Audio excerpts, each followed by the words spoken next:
Este é o nosso primeiro vídeo da novena do perdão. Uma das coisas que me deixa maravilhado é constatar como a psicologia moderna confirma as riquezas da sabedoria da Bíblia Sagrada, do conhecimento sobre o ser humano, de suas motivações, intenções do coração, pensamentos e suas ações. Eu gosto de pensar na Bíblia como um manual de operação e manutenção do homem. Alguns entendem que deve haver uma separação entre a ciência e a religião. Entretanto, muitos dos críticos da religião a conhecem somente superficialmente e não tiveram acesso aos seus tesouros.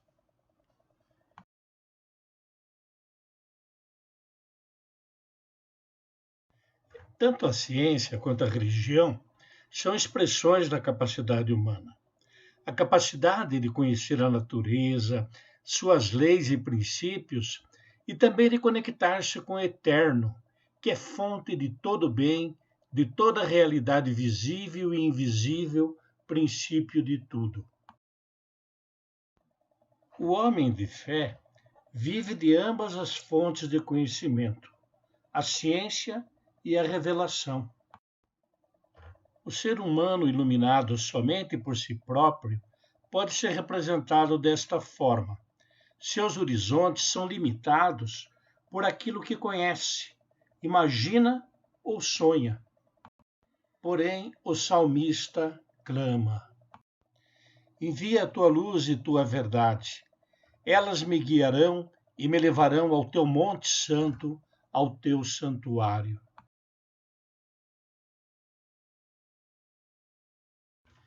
Com a ascensão de Jesus ao céu, foi-nos enviado o Espírito Santo no dia de Pentecostes. E nós o recebemos no dia do nosso batismo, quando nos tornamos filhos adotivos de Deus.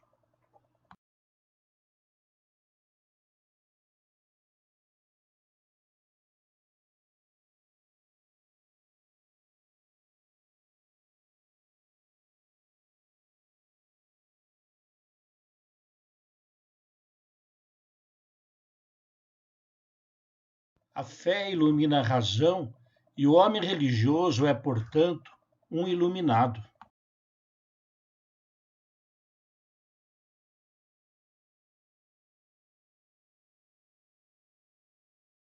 O amor de Deus foi derramado em nossos corações pelo Espírito Santo que nos foi concedido, diz Paulo aos Romanos 5:5.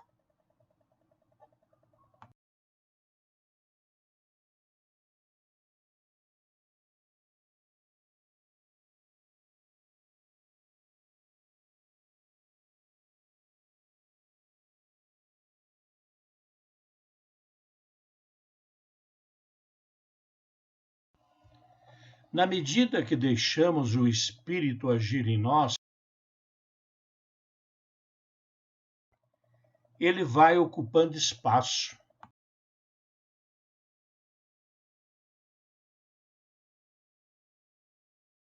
iluminando o nosso viver,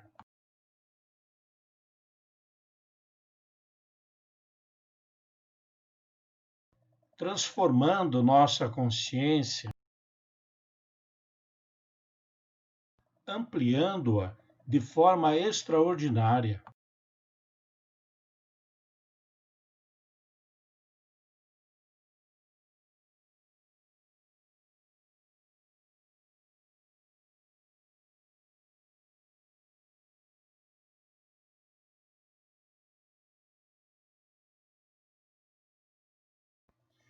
O homem pleno do Espírito Santo é como disse Jesus: quem me vê está vendo o Pai. E como Paulo disse: e já não sou eu que vivo, é Cristo que vive em mim.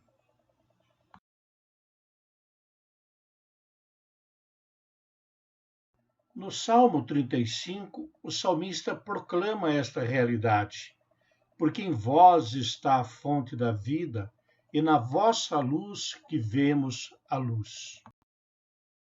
O primeiro versículo do livro do Eclesiástico diz: toda sabedoria vem do Senhor Deus.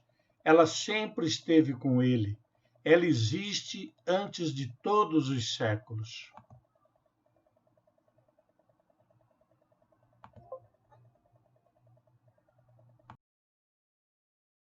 O Senhor tudo sabe, nos criou, nos conhece, sabe o que é bom para nós.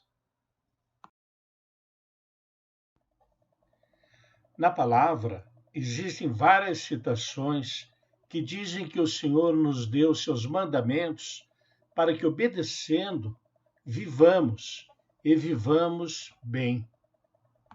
Ou seja, a sabedoria de Deus dando verdadeiras receitas de como viver, tendo vida em abundância.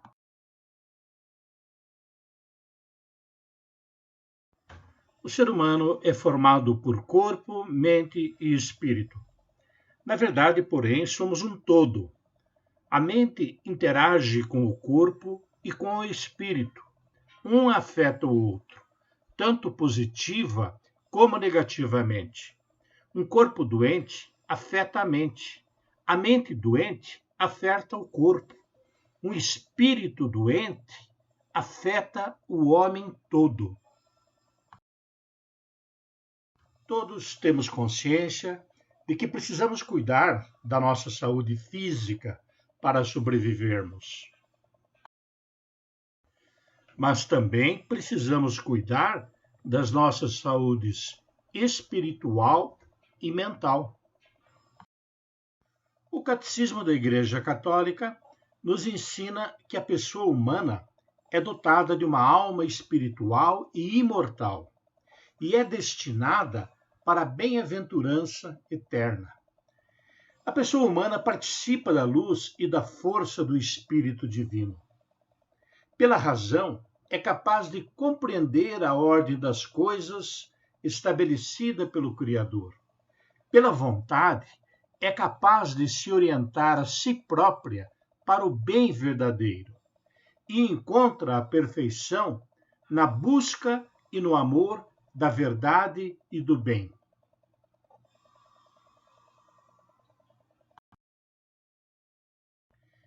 Em virtude da sua alma e das forças espirituais, da inteligência e da vontade, o homem é dotado de liberdade, que é um sinal privilegiado da imagem divina. Mediante a sua razão, o homem conhece a voz de Deus que o impele a fazer o bem e evitar o mal. Todos devem seguir esta lei, que ressoa na consciência e se cumpre no amor a Deus e ao próximo.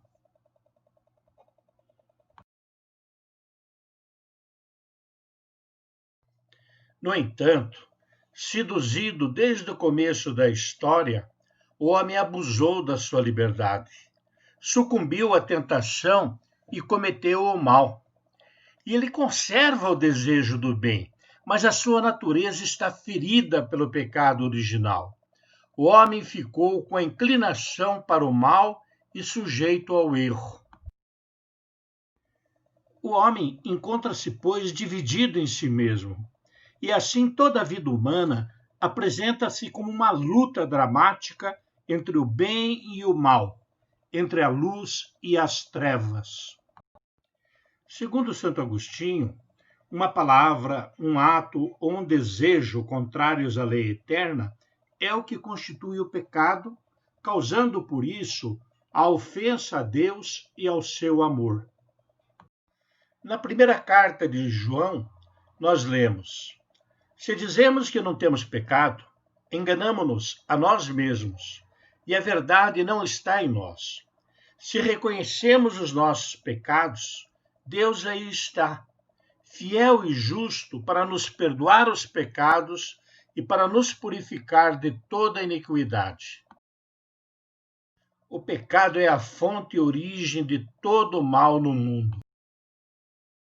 Temos a seguinte citação do livro do Eclesiástico: todo pecado é como uma espada de dois gumes. A chaga que ele produz é incurável. A faca de dois gumes, ela entra cortando e sai cortando. Quer dizer, faz um ferimento profundo. E o sábio compara esse ferimento ao do pecado. O pecado causa a doença do espírito. Quando pecamos gravemente, nós perdemos o estado de graça. É como colocar um lençol branco num monte de lama. Ele não suja só um pouco, fica todo elameado. Se você não lavar o lençol imediatamente, ele apodrece. E assim é o pecado em nós. Ele produz chagas, feridas e afeta o homem total. E as consequências do pecado? Em Romanos 6:23 diz: porque o salário do pecado é a morte. Nosso pecado nos separa de Deus, o Criador e sustentador da vida. Os nossos pecados podem ser diretamente contra Deus, contra o próximo e contra nós mesmos. E o grande problema é que a repetição de pecados gera vícios, que são hábitos perversos que obscurecem a consciência e inclinam ao mal. Os vícios podem estar ligados aos chamados 7 pecados capitais: soberba, avareza, inveja, ira, luxúria, gula e preguiça, que nos causam doenças espirituais e deixam nossa alma enferma e ocasionando um terrível mal ao coração do ser humano. Somos livres para pecar. Porém, o pecado vai comprometendo a nossa liberdade, escravizando-nos. À medida que nos habituamos ao pecado, nossa capacidade de discernir vai diminuindo, tanto pessoal como coletivamente. Este é um dos motivos da sociedade moderna estar se separando da moralidade. E nós percebemos isto como uma grande perda. No livro do Eclesiástico diz que o homem temente a Deus foge do pecado como se foge de uma serpente, porque se dela te aproximares, ela te morderá. Os seus dentes são dentes de leão, que matam as almas dos homens. No princípio, o homem vivia em paz consigo e com Deus. Com o pecado, entrou a desordem no mundo. A cura das doenças espirituais é um processo de mudança interior, que acontece com a ajuda do Espírito Santo, o médico das almas. Jesus disse: entretanto, digo-vos a verdade. Convém a vós que eu vá, porque se eu não for, o Paráclito não virá a vós. Mas se eu for, vô-lo enviarei. E quando ele vier, convencerá o mundo a respeito do pecado, da justiça e do juízo. Convencerá o mundo a respeito do pecado, que consiste em não crer em mim. O Espírito Santo contribui para a conversão do pecador, levando-o ao arrependimento, animando-o a crer no grande amor de Deus e aceitar a Cristo como Salvador. Desperta a consciência do pecador. O Espírito mostra o amor e a misericórdia de Deus e, ao mesmo tempo, mostra-lhe o pecado de rejeitar a Cristo, o Filho de Deus. Esta convicção é a que mais contribui para o arrependimento que produz vida.